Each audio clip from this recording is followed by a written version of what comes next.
Assalamualaikum warahmatullahi wabarakatuh.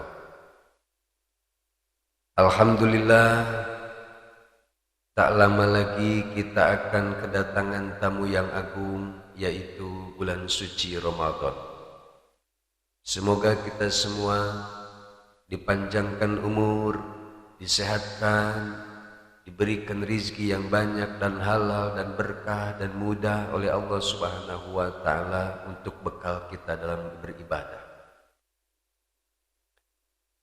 Di bulan suci Ramadan ada salah satu sholat sunnah yang dilaksanakan secara berjamaah, yaitu sholat tarawih.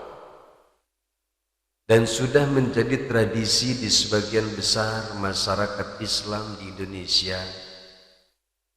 Sebelum melaksanakan sholat tarawih, biasanya ada seseorang yang membacakan yang biasa disebut Bilal. Sebelum tarawih membacakan Sallu sunnatat tarawih rak'ataini jami'atan rahimakumullah. Kemudian dijawab dengan serempak oleh para jamaah, rahimakumullah. Sebelum tarawih kita membaca doa dulu dengan harapan semoga semua para jamaah yang melaksanakan tarawih mendapatkan rahmat dari Allah Subhanahu wa ta'ala. Kemudian di sela-sela tarawih, seusai salam, biasanya Bilal akan mengucapkan tarodi. Misalnya, Al-Khalifatul Ula Sayyiduna Abu Bakr Siddiq. Kemudian dijawab dengan serempak, radhiyallahu anhu. Di sela-sela tarawih kita mendoakan para sahabat. Yang menjadi pertanyaan, benarkah bacaan Bilal tersebut hukumnya bid'ah, dolalah, sesat, dan ibadahnya akan tertolak dan akhirnya akan masuk neraka? Serem.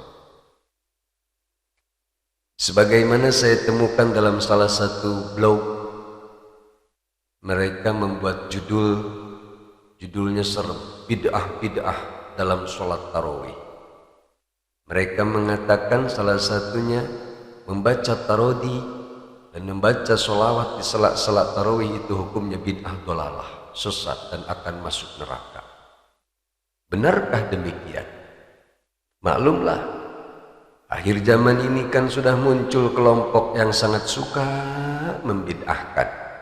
Baca Yasin malam Jumat bid'ah. Baca Yasin nisfu Sa'ban juga bid'ah. Terus ngapain dong kita kalau semuanya dibid'ah-bid'ahkan? Ya itu sih sebetulnya nggak apa-apa. Itu hak mereka, kok mau bilang apa. Nanti di akhirat juga akan mendapatkan pertanggungjawabannya masing-masing. Setiap kata yang kita ucapkan pasti akan diminta pertanggungjawaban di hadapan Allah Subhanahu wa ta'ala. Kita nggak perlu mendebat mereka dan kita nggak perlu membenci mereka. Akan tetapi yang penting dan wajib kita laksanakan, kita sebagai orang yang suka mengamalkannya, jangan sampai berhenti membaca Yasin, jangan sampai berhenti tarodi, jangan sampai berhenti sholawat gara-gara disebut bid'ah oleh mereka yang katanya paling sunnah.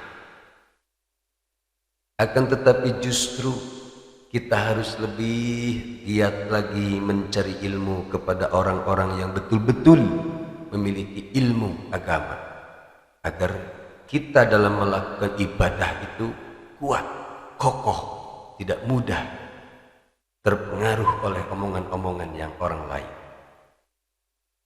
Nah, untuk mendapatkan jawaban, apakah tarodi di sela-sela tarawih itu memang bid'ah atau bukan? Mari kita lihat kitab Bughyatul Mustarsyidin yang disusun oleh ulama. Beliau bernama Al-Habib Abdurrahman bin Muhammad bin Husain bin Umar al-Masyhur rahimahumullahu ta'ala, beliau adalah seorang yang dilahirkan di kota Tarim pada tanggal 29 Sa'ban 1250 Hijriah. Dan kemudian akhirnya beliau mendapatkan beberapa gelar kemuliaan dengan sebab ketinggian ilmunya. Salah satunya beliau disebut Al-Alamah Hadrul Maut, Al-Faqih Hadrul Maut, Rois Hadrul Maut, Abu Tarim, dan beragam gelar-gelar lain yang disandang oleh beliau. Mari kita lihat jawabannya. Sebelum melihat jawabannya, ada baiknya kita meminum kopi dulu, tapi kopinya warnanya aneh. Bismillahirrahmanirrahim.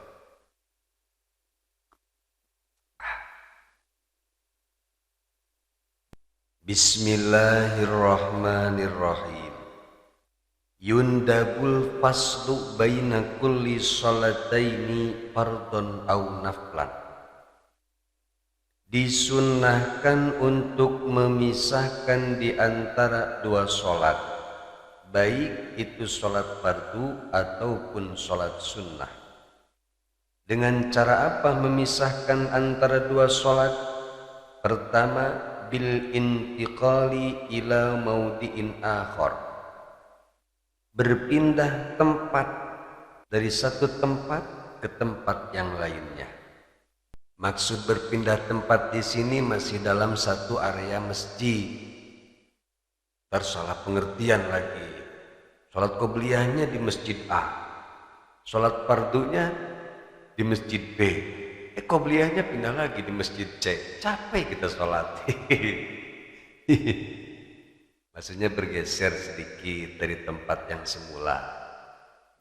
Apa hikmahnya memisahkan dua sholat dengan cara berpindah tempat?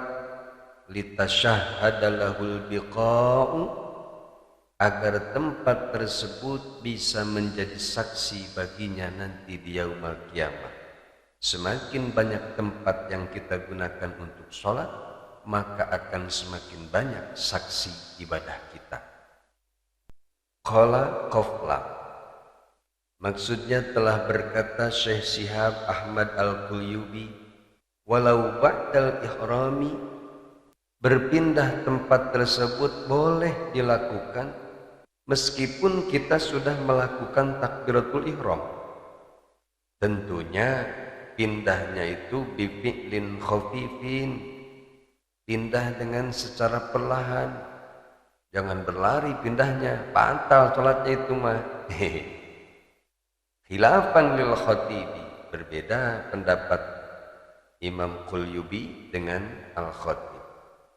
Fa'ilam yantakid, apabila kita tidak berpindah tempat, fassalah bi kalami insanin mimma yubtilus sholata, maka pisahkanlah dua sholat tersebut dengan ucapan manusia yang bisa membatalkan sholat, walau bidzikrin, meskipun dengan cara berzikir, wa tanahnuhin mubtilaini, dan berdehem.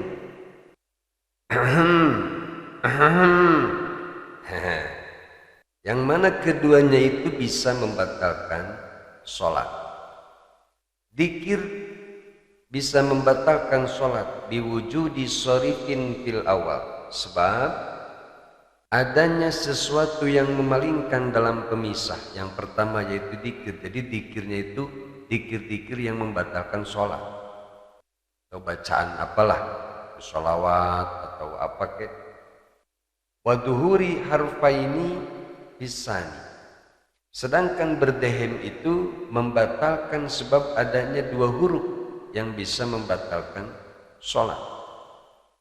Nah, jadi maksud saya membawakan dalil ini, kita di sela-sela tarawih membaca tarodi, membaca sholawat atau membaca doa, itu sebagai fasal atau tanda pemisah antara dua sholat. Sebab kalau menggunakan pemisah dengan cara berpindah tempat tidak mungkin. Nanti muter-muter tarawihnya nih. Liar engke pukulilingan tungtung nama. Nah, dengan sebab itulah kita membaca tarodi atau sholawat atau dikir di sela-sela tarawih. Ketika habis salam kita membaca tarawih dan seterusnya. Itu semua kita lakukan sebagai tanda pemisah antara dua sholat. Kemudian masih di dalam kitab Bughyatul Mustarsyidin di dalam pasal adzan, wa ammat tarodi anis sahabati, dan adapun tarodi membaca radhiyallahu kepada para sahabat, falam yurid, tidak diriwayatkan atau tidak ada dalil bi khususihi huna, dengan menghususkannya di dalam hal tersebut. Kabaina taslimatit tarawih, seperti dibaca ketika diantara setelah salam dari sholat tarawih, itu tidak ada dalil. Bal huwa bid'atun, akan tetapi itu hukumnya bid'ah. Nah loh, ternyata benar bid'ah loh. Jangan berhenti di situ bacanya, bro. Lanjutin bacanya. Bal huwa bid'atun in ata bihi biqasdi annahu sunnatun fi hadzal mahalli bi khususihi. Hal tersebut bid'ah jika orang tersebut membacanya dengan maksud atau dengan niat bahwa membaca tarodi tersebut hanya disunahkan pada waktu itu, selain waktu itu tidak disunahkan. Nah, itu bid'ah. Atau orang yang membacanya itu berkeyakinan bahwa setelah salam tarawih itu sunnah membaca tarodi. Nah, itu tidak boleh, itu bid'ah kalau punya berkeyakinan seperti itu. Sebab membaca tarodi tidak disunahkan secara khusus setelah membaca salam tarawih. Apalagi jika berkeyakinan bahwa setelah salam tarawih tidak membaca tarodi, tarawihnya tidak sah atau tidak sempurna. Itu mah bid'ah PGT. Bid'ah banget itu mah. La in ata bihi biqasdi kaunihi sunnatan min haisul umumi, akan tetapi hal tersebut tidak termasuk bid'ah, bro, jika membacanya dengan maksud bahwa membaca tarodi itu hukumnya disunnahkan jika dipandang dari keumumannya. Kenapa demikian? Li ijma'il muslimin ala sunni tarodi anhum, karena ada ijma' ulama, ada kesepakatan ulama atas disunahkannya membaca tarodi kepada para sahabat di semua waktu. Nah, jadi kita yang biasa membaca tarodi setelah salam tarawih, jangan meyakini bahwa hal tersebut hanya disunahkan setelah salam tarawih aja. Tapi tarodi itu disunahkan kapanpun dan dimanapun ketika kita menyebut sahabat-sahabat Nabi atau kita mendengar orang lain menyebutkan salah satu nama sahabat Nabi, kita disunahkan mengucapkan tarodi. Atau ketika disebutkan orang-orang soleh, kita disunahkan menyebut rahimakumullah atau rahimahumullah, radhiyallahu dan lain-lain. Ya kan memang kenyataannya demikian. Kita membaca tarodi kepada para sahabat tidak khusus setelah sholat tarawih aja, bang. Setiap ada orang yang berkata atau setiap ada orang menyebutkan sahabat, kita selalu menjawab radhiyallahu anhu. Nah, kalau kita meyakini demikian dan prakteknya memang demikian, itu tidak bid'ah, bang. Bukan kata aneh, bang. Tapi kata pengarang kitab Bughyatul Mustarsyidin, yaitu As-Sayyidi Ba'alawi Al-Hadramiyyi, kalau aneh mah nggak bisa apa-apa, cuma bisa baca doang.